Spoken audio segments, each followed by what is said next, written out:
Hello guys. So today we are going to learn very important topic centre of मास. देखिए ये आपने पहले भी सुना होगा ये topic centre of mass COM. Okay. और प्रीवियस क्लासेस में प्रीवियस चैप्टर्स में आपने पहले भी सुना होगा. तो पहले तो इसकी टेक्स्ट बुक इस लैंग्वेज जान लेते हैं कि है क्या.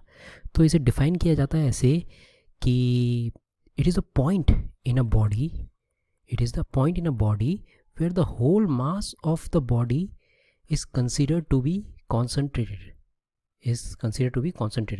मतलब एक जगह जहाँ पे आप मान लेंगे सारा बॉडी का मास वहीं पे है.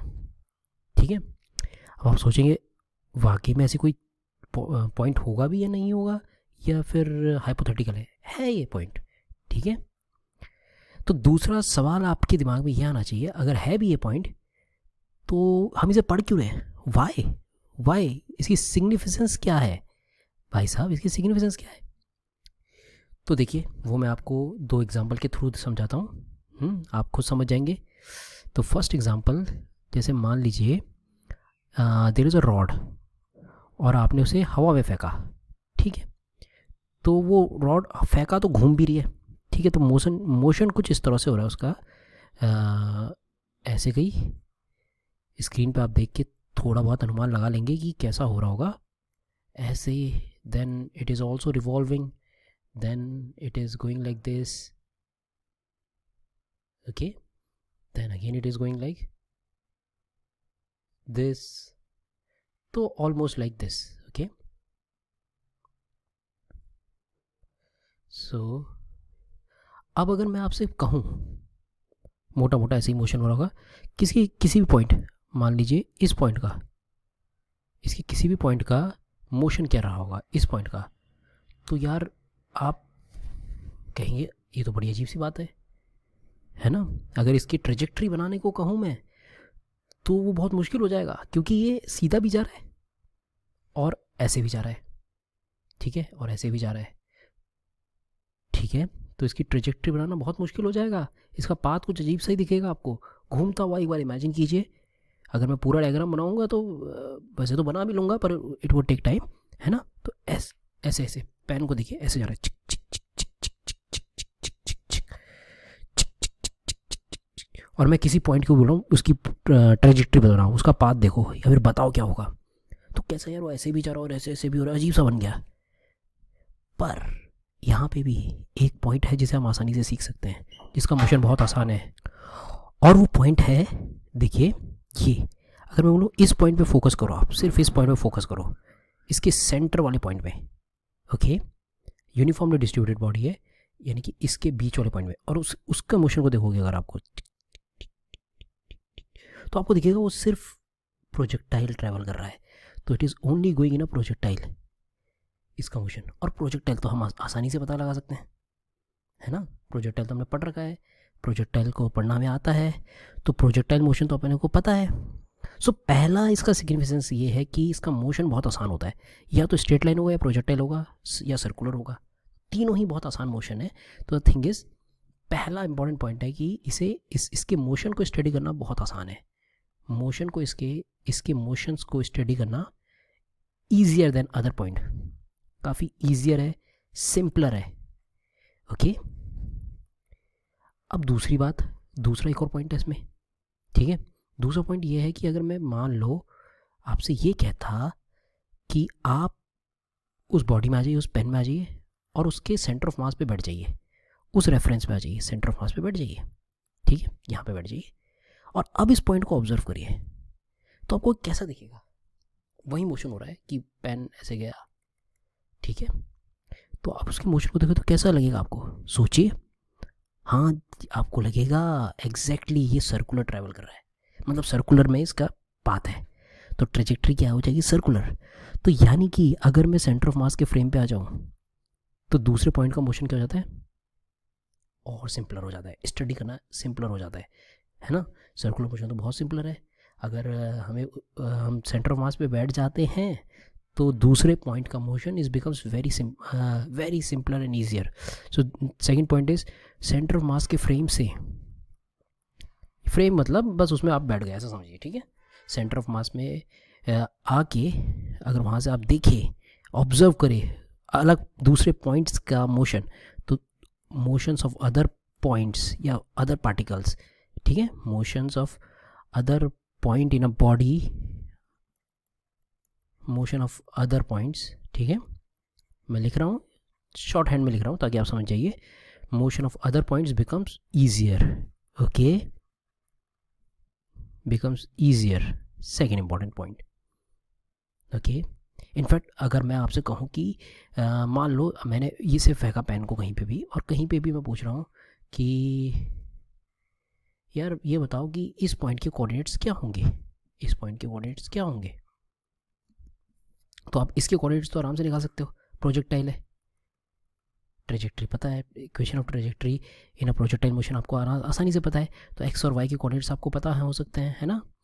अगर याद भी नहीं है तो भी टी टाइम के रिस्पेक्ट में तो निकाल सकते हो। एक्स क्या हो जाता है, U cos theta into T, okay.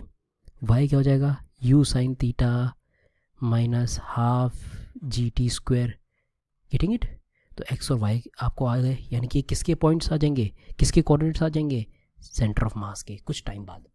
और एक बार उसके आ गए तो आपको पता है कि यार थीटा एंगल बना रहा है, ठीक है, तो आप इस पॉइंट के कोऑर्डिनेट्स भी निकाल सकते हो, है ना। वहीं जिस सर्कल में घूम रहा है आर साइन थीटा, आर क्या उस थीटा करके प्लस माइनस करके, ठीक है। तो द थिंग इज ईजियर हो गया है, जो अभी तक नामुमकिन लग रहा था, इम्पॉसिबल लग रहा था, वो आसान ही हो गया है, वही हो गया जो पीछे प्रोजेक्टर में पढ़ा है हमने। बस हमें सेंटर ऑफ मास के कॉन्सेप्ट को आना चाहिए और हम हर पॉइंट के मोशन पे कमेंट कर सकते हैं और निकाल सकते हैं, ठीक है, ओके। आगे बढ़ते हैं। एक और इम्पॉर्टेंट बात है कि सेंटर ऑफ मास की ज़रूरत क्यों पड़ती है। इससे पहले आपने, जैसे मैं एक एग्जांपल दिखाता हूँ, जैसे मैंने कहा है कि यार एक बॉडी है लीनियर मोशन में जा रही है, तो मैंने बोला उसके हर पॉइंट की वी वेलोसिटी से जा रही है, तो आप मान के चल रहे थे कि उसकी हर पॉइंट की वेलोसिटी वी है, ठीक है, हर पॉइंट की, बहुत सारे पॉइंट से बनी हुई है यार। और अगर ए एक्सेलेरेशन से जा रही तो हर पॉइंट का एक्सेलेरेशन सेम है, ए ही है, आप ये मान रहे थे। पर अगर मैं इस बात को ऐसे पूछूं आपसे कि वो बॉडी घूम रही है इस तरीके से, ठीक है, पॉइंट मास नहीं है, पूरी एक बॉडी है, यूनिफॉर्मली डिस्ट्रीब्यूटेड मास है उसका, तो और मैं आपसे पूछूं कि इसमें क्या हर पॉइंट का वेलोसिटी भी सेम होगी और एक्सेलेरेशन भी सेम होगा हर पॉइंट की, तो आप कहेंगे नहीं, ये तो आपने सर्कुलर में पढ़ लिया है कि वेलोसिटी होती है आर ओमेगा और एक्सेलेरेशन होता है आर अल्फ़ा, ठीक है। अगर मैंने कहा ओमेगा से घूम रहा है अल्फ़ा से, ठीक है। तो यार फिर अगर हम if we are using this formula F net times M A, तो हम एक्सेलेरेशन किसका लेते थे, या फिर अगर मैं कहूँ momentum is equal to M into V, ठीक है, तो हम वी किसका लेते थे, तो इन दोनों केसेस में हम एक्सेलेरेशन लेते थे सेंटर ऑफ मास का और वेलोसिटी लेते थे सेंटर ऑफ मास की, इसलिए इंपॉर्टेंट है सेंटर ऑफ मास। अभी तक हमने पार्टिकल फिजिक्स पढ़ी है, हम पूरी बॉडी को एक पॉइंट ही मान रहे थे, पर एक्चुअली हम सेंटर ऑफ मास की बात कर रहे थे।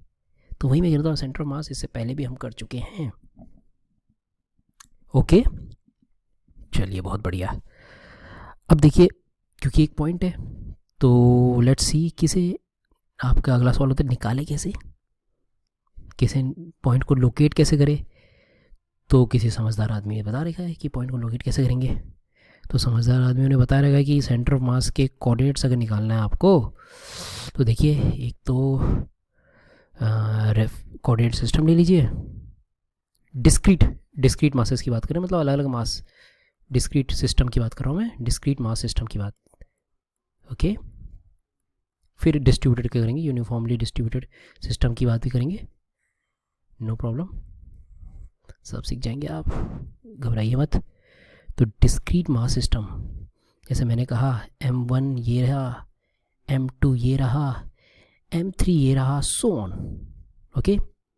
एंड m1 का जो पोजीशन है वो, और m3 का ये रहा, ठीक है। तो इसका पोजीशन वेक्टर r1 है, इसका पोजीशन वेक्टर r2 है, मतलब पोजीशन है, लोकेशन है, इसका r3 है। और किसी ने पूछा, क्या पूछा किसी ने, कि सेंटर ऑफ मास की लोकेशन क्या होगी या पोजीशन वेक्टर क्या होगा, तो the easiest way is m1r1 plus m2r2, मास और उसकी पोजीशन वेक्टर को मल्टीप्लाई करते जाइए जितने हैं ये, ठीक है। तो मैं जनरल फॉर्मूला दे देता हूँ, so on, okay, so on divided by the net mass m1 plus m2 plus m3 plus and so on, okay okay. In fact coordinate के टर्म्स में भी दिखा देता हूँ आपको, एक्स वाई और जी की टर्म्स में भी, उसमें कोई बड़ी बात नहीं है। अगर आप पूछेंगे तो एक्स की तरफ टर्म्स में क्या होगा तो आप खुद सोचिए। अगर मुझे चाहिए एक्स कोऑर्डिनेट, एक्सक्यूज मी, ये वेक्टर लगा दिया मैंने इसमें, अगर आप खुद सोचेंगे तो एक्स कोऑर्डिनेट अगर चाहिए आपको सेंटर ऑफ मास का, तो क्या होगा m1 x1 plus m2 x2 plus m3 x3 and so on, ठीक है, plus m3 x3 plus it keeps on going, okay.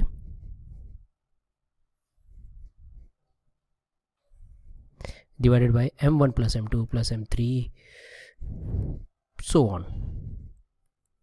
अगर मैं बोलूँगा y कोऑर्डिनेट क्या होगा सेंटर ऑफ मास का, तो जल्दी लिख देता हूँ यार, है ना, regardless of the writing, y1 exactly कि यार मास 1 की y1 कोऑर्डिनेट क्या है, मतलब y कोऑर्डिनेट क्या है, मास 2 का y कोऑर्डिनेट क्या है, मास 3 का y कोऑर्डिनेट क्या है, and so on and it keeps on going, और डिवाइडेड बाय मास करना है बस, और कोई बड़ी बात नहीं है।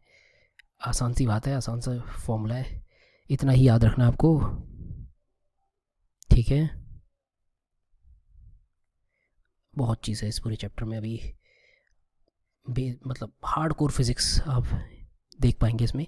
और जी कोऑर्डिनेट की बात करूँगा तो 3 ही कोऑर्डिनेट हो सकते हैं, मतलब होते वो हो सकते हैं, पर हम इस 3D वर्ल्ड में 3 ही देखते हैं,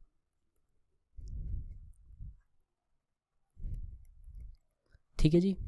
सो divided by the net mass is m1 plus m2 plus m3 and so on. So हमने फॉर्मूला तो सीख ही लिया है सेंटर ऑफ मास निकालने का, के कोऑर्डिनेट्स निकालने का, of course centre of mass निकालना मतलब उसके कोऑर्डिनेट्स निकालना, and we have already learn the formula, okay. तो आपसे एक आसान सा सवाल पूछ लेता हूँ अब, बहुत आसान सा, ठीक है। तो मैंने कहा आपको कि एक सिस्टम ऑफ मासेस है, मान 2 किलो का मास यहाँ है, ठीक, और 4 kg का मास यहाँ है, मतलब ऑफ कोर्स उनके बीच में लाइन कुछ नहीं है, मतलब ऐसे है बस रखे हुए हैं।